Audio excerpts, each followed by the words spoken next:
you could ever want to make and do right at your fingertips. I'm Steven. I'm Fern. And let's have a look at what's coming up on today's show. Find out what you can make with a couple of film canisters and a square kitchen roll in under a minute. We show you how an apple stops your friends from pinching your pens. And watch out, footy fans, because in Food Fingertips you'll be bowled over by the ball in the bowl cake. And for all the details on today's makes, you can look on our website, address at the end of the show, or grab a pen and paper and jot it down straight away. Got an old pair of jeans that you've grown out of? Got a load of old bits and bobs that don't really belong anywhere? Well, we've come up with a way of combining the two in a piece of pure recycling genius. Check this out. The Fingertips Bum Board, the ideal place to keep all those notes, photos and reminders that you cannot afford to forget. First, you need to cut the legs off your jeans so you get a nice pair of jean shorts. Then you need to separate the front from the back. The easiest way to do this is using an unpicker. Now, of course, you could also cut them just using scissors all along the seams, remembering that jeans are pretty tough to cut. I love those jeans. Once you've got your front separated from your back, lay them out onto a large piece of card and then draw around them. All the way round. There we go. And then, once you've drawn around them, you want to cut this shape out like that. And this is going to be your backboard to your bum board. Then, lay them back out and just line them up to the edge and get yourself some fabric glue and go all the way around the card. Put loads of glue on there, like that.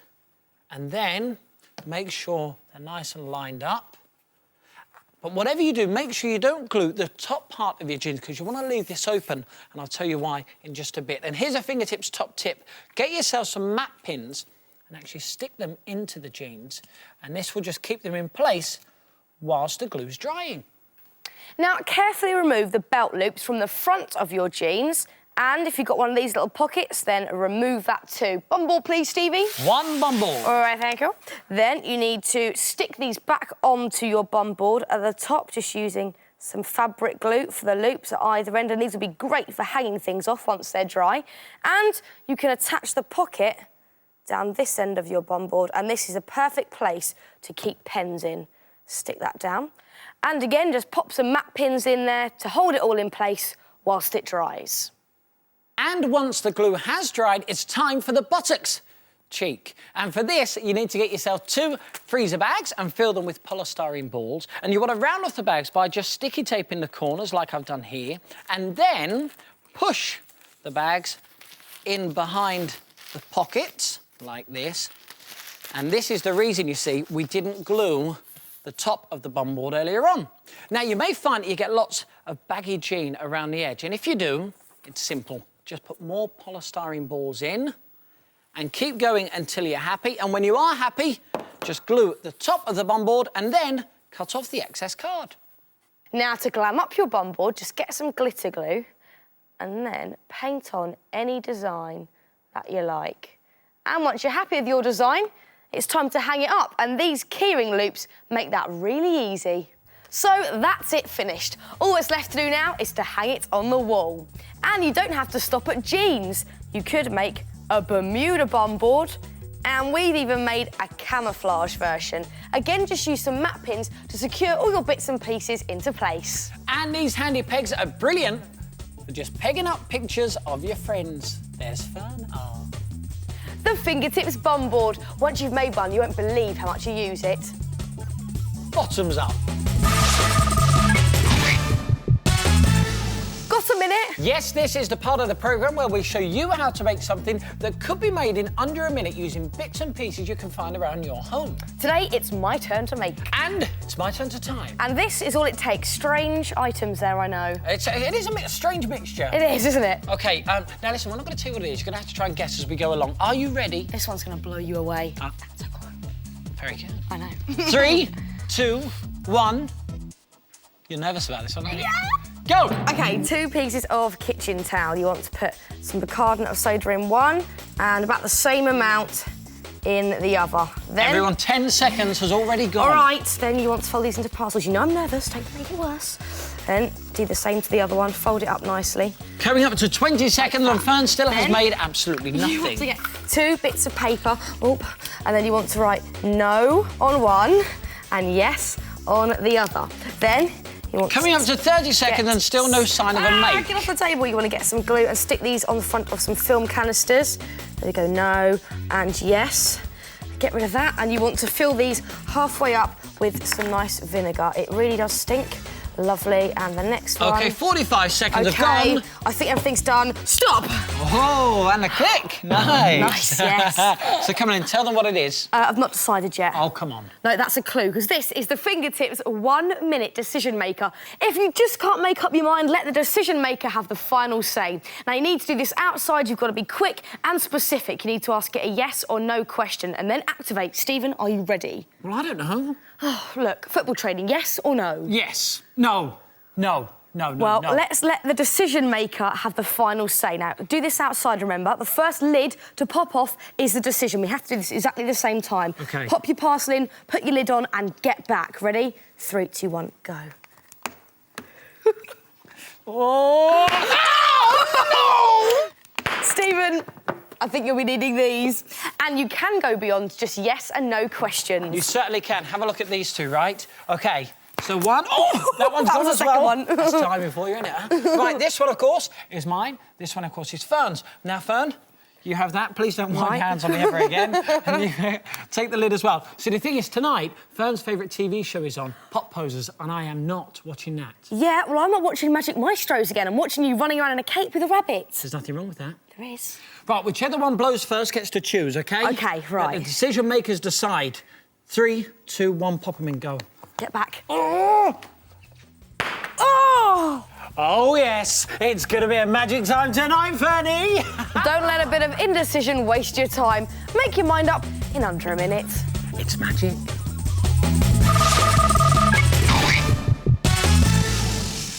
Now, if you're anything like me, you're forever lending your friends pens and pencils and never getting them back. Well, if that does happen to you, then you are going to love today's little fingertips. Have a look at these guys. They are brilliant, aren't they? They're called Shrunken Head Pen and Pencil Tops. They're an original way of ensuring no one borrows your stuff. But unlike the shrunken heads you see in museums, we haven't had to kill or pickle anyone because, believe it or not, these are actually made from shriveled apples. They are good, aren't they? And if you want to make them, the first thing you want to do is get your fingertips on an apple and then peel it. And now you want to sculpt the features of the face, and a plastic knife is ideal for this. So let's do another eye, just here, just scoop that bit out. And now for the nose, let's do a couple of lines just here, and scoop this bit out, like that, and do the same shape over this side, like that. And there's his nose, and for the mouth, just a line on the top and a line on the bottom. And don't worry if you're not a master sculptor, because the weirder it looks, the more scary it will be. Now you want to add the features to the face, like eyeballs and also teeth. And for these, we're using whole cloves for the eyeballs. Just stick one into the eye socket there, and another one into this eye socket there. And for the teeth, we're using rice. Grains of rice. Now, these are a bit tricky to put in, but just squeeze as many as you can in. Some will drop out, but don't worry about them. Squeeze them all in like that. And at this point, you then take your pencil and stick it into the bottom of your apple carefully. And now, just push it into some modelling clay and leave it somewhere warm and dry to shrivel up. After about a week or so, your apple will be hard on the outside, but soft and squidgy on the inside. After another week, your head is finished. Looks convincing, doesn't it? So, the next time a certain someone asks to borrow my pencil, I shall say this is the head of the last person who failed to return.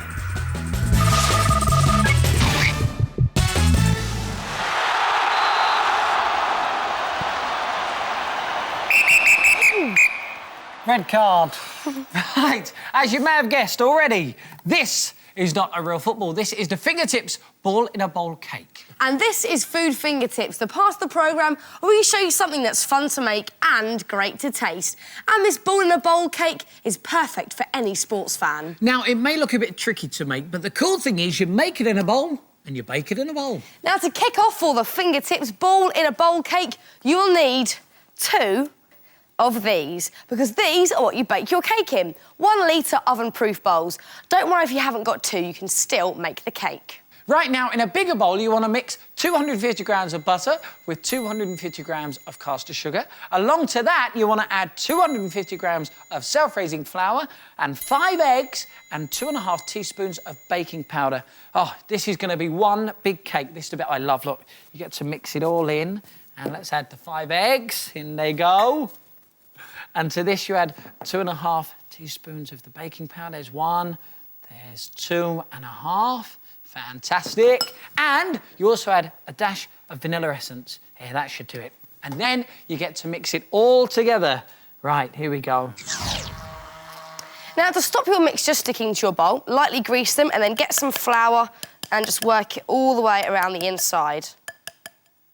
Right, now this is nicely mixed. It's time to divide the mixture in between 2 bowls. Thank you, Fern. 2 bowls there, Stevie. Sorted. And don't worry if you don't have 2 bowls, because the other half of the mixture will be fine in the fridge whilst the first cake cooks.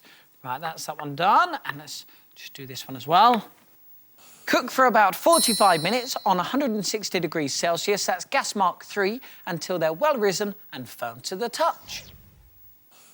Oh, and they do smell delicious once they're baked.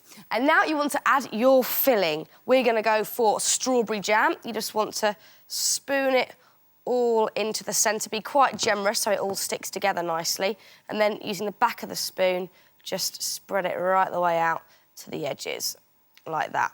And then you can add the other half of your cake. Ah, look at that. There you have a cake of 2 halves. Stevie, what do you think of that? I'd eat it just like that, seriously. But now it's time for the icing. Now, this is ready-made icing that we've rolled out into a circle. And the easiest way to pick it up is to lay it over a rolling pin. And then just lay it over your cake. There we go. Let's get it all over so it's all covered. And then just tuck it in around the base. And do this as neatly as you can. And then if there's any excess, you can just cut that off. Now, to make these hexagon shapes on your football, you need to get some black ready-made icing. Now, if you're not sure about the shape of hexagons, then just check out the Fingertips website where you can print off a template and we'll give you the address at the end of the show. Now, 6 is a good number, so Stevie, here's the last one. There you go. Just dab a bit of water on the ball and the hexagon will stay in place like that. Well, they call it the beautiful game. I'd say that that is a beautiful cake. But you don't have to stop there. You certainly don't. How about positioning your ball on a piece of turf like we've done here? But if you think the ball in the bowl is a bit out of your league, you could always make a super smart football shirt cake. And all the details for that cake are on our website. And if you're not into soccer, how about making a basketball ball in the bowl cake? Slam dunk. And if tennis is your thing, you can serve a perfect ace every time with that one. Or why don't you bowl over a cricket fanatic with this ball in the bowl cricket cake? Do you know something? They think it's all over. It is now. Well, that's it for today's show. But if you want to make anything from the programme, then check out the Fingertips website. The address is right here. And we'll see you very soon for some more Fingertips. Bye.